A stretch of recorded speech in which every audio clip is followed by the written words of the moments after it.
What's up, everybody? Welcome back to another episode of Crown Jewels. I'm your host, PLD, from PLD Projects, and Crown Jewels is the podcast where we look at every song in the Queen catalog and the solo catalog. And because Queen usually has various versions of different songs, from demos to remixes to live versions, etc., etc., etc., we go through them all and decide which version of the song is, in fact, the crown jewel. In addition to that, we also rank the songs, we rate the songs, and I let you know where they are on my top 10. And hopefully you can let me know where they are in your top 10. And of course, because there's never any rule that fits perfectly 100% of the time, there are tracks that only have one version, so they're automatically the crown jewel. Such is the case this week, as we are covering The Loser in the End.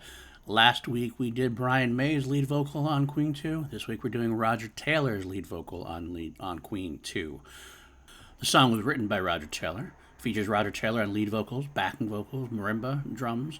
Features John Deacon on bass, Brian May on electric and acoustic guitars, and possibly Freddie Mercury on organ, but not much else. And of course, as I alluded to, there are no alternative release versions. There are no unreleased versions that I know of. There are no live versions, as the band never performed this live, as far as I know. Roger didn't try it at any of his solo tours, so this is a really one and done. I will say this is the end of the quote-unquote white side of Queen 2. The album that was divided into the white side and the black side. White was Brian May's song and this Roger song. The black side was all of Freddie Mercury written tracks. This, I will say right off the bat before we listen to it, is the one song that kind of just seems out of place a little bit compared to all the different otherworldly type numbers. I mean, Freddie's songs specifically are definitely more mythological based on the Kingdom of Rye, which we'll talk about more when we get into those tracks. Brian's at least has kind of like an ethereal, mythologically based, white queens, misty airs, that kind of thing. Losing the End, this is a song about a rock and roll kid and his mother, so it doesn't seem like it actually fits at all. I'm not sure what the discussion was about that. Maybe Roger's like, fuck that shit. I'm not doing anything with that. I'm just going to put out a song about rock and roll because that's what I do. That could be the case. But before we go any further, you know what? Let's just listen to it. Listen to the link is in the chat below, or the description below. Click that, listen to it, and come back and let's see what we have to say about it. Well, there you have it, The Loser in the End. What did you think? Well, let's get right into it. To me, it's obviously the allusion to Zeppelins when the levee breaks. It's pretty obvious in the introduction with the drum pattern, a very Bonham-esque kind of beginning. With the organ that maybe Freddie Mercury played, who knows? Is in the background, like a little bit droning away a little bit. That goes away quickly when we get into the track. That I have to say this, Record Mirror was not very impressed with the song. In its review of Queen 2, actually said it must be the worst piece of dross ever committed to plastic. Wow. I don't think it's that bad at all. I mean, I actually like the song comparatively to that, but I really feel like I think part of it is the placement on this album. Listening to the lyrics, I say, okay, well, there is some connection there between father to son, losing the end, some generation to generation type connection there, but it does still just feel a little out of place. I feel like it might have been better served as a part of a Roger solo project rather than placed into this album where it just feels like it just doesn't feel right in a way. Although I will say, the place from the album does work as far as getting a little rock and roll going after White Queen and Someday One Day is a nice little swinging rock project. It is very, very Roger, so that definitely at least brings the tempo up. It's one definite good thing about the track. I think it's also interesting to note that if you listen to the Crown Jewels episodes on the tracks from Queen 1, you heard me talk about how much Roger hated the drum sound on the album, how he really pushes the drum sound in Queen 2, specifically in this song. We finally get rid of that muffling sound that was on the first album. These drums are pretty loud and clear. Also, what I know, there's a kind of a cool delay effect that he puts on the crash cymbal, and as always, like modern times rock and roll, and as you're going to see moving forward, he puts the same kind of delay effect on his lead vocal. It becomes kind of his thing.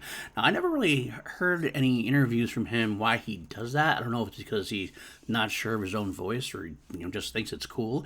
I think there are times when that effect kind of takes away from his lead vocal, becomes a little bit distracting because he just uses it so much, and sometimes he goes really overboard with this this effect he does, which we'll talk about later on when we get to some of his solo work, especially. In this one, it's fine though. It fits the groove a little bit better. It's not too terribly bad. It's a little bit of a delay, so it's not awful. I will also say I do like the marimbas on this. Not something you very much hear in this kind of track usually. Just kind of off kilter kind of thing that really kind of adds to the layering of the song. It's kind of a cool little number. So what am I going to rate this track? Well, we always rate from 1 to 11 here on PLD Projects. We always turn it up to 11. I'm going to give this one a solid 6. After listening to this episode, you might think I was going to go a little harder on it, perhaps make it a little less. But at the end of the day, I'm going to give it the benefit of the doubt and say that if I was going to give it a lower rating, it would just be because of its placement on the album, this specific album, that I've heard this single track on its own, which is what I'm trying to do. I like it. It's a fun little track. It just doesn't fit. So I will give it a 6 because overall it is a good track to listen to. There we have it. Short week, short episode this week. What can I say? I do promise next week's episode is going to be a lot longer. We're covering the track Over Battle, the beginning of Aside Black, Friday's first entry into Queen 2, and it is a rocking track, and there are definitely quite a few live versions, and a few other versions as well. It's a real swing into heavy metal for the band. I think it's, if you're a hard rock fan, this is one of the ones you don't want to miss specifically. But until then, I want to shout out some of my patrons on patreon.com/PLD Projects. Danielle Ramirez, Brandon Buckingham, Brady Parker, Jeff Alterman, John Lestrina, Kelly W. Could not do this without you or my other patrons. I really do appreciate you. Definitely keep the lights on here as far as this goes. And hopefully we can build our little patronage out. We had a nice little hangout the other night. We're trying to do more of those as well. I do want to promise we'll get together and listen to Queen. It's something I haven't done yet. I would like to do that with a few of you. Have you tell me what you want to hear from Crown Jewels, what facts you would like to know about the band, things of that nature. But as always, you can find me there. You can find PJ Campbell there, Two Mediocre White Dudes on Film. We just had our episode on Halloween 2007. Next week, Halloween 2, the second of Rob Zombie's version. And as well, you can find me on PLD Project's YouTube channel, where we do class action every week, talking about movies and pitting up against each other in a battle to the death with Derek Jarvie and Matty Gunner, and sometimes PJ Campbell. But until next week, I hope you guys keep yourself alive, keep on rocking, don't be the loser in the end, and until next time, God save the Queen.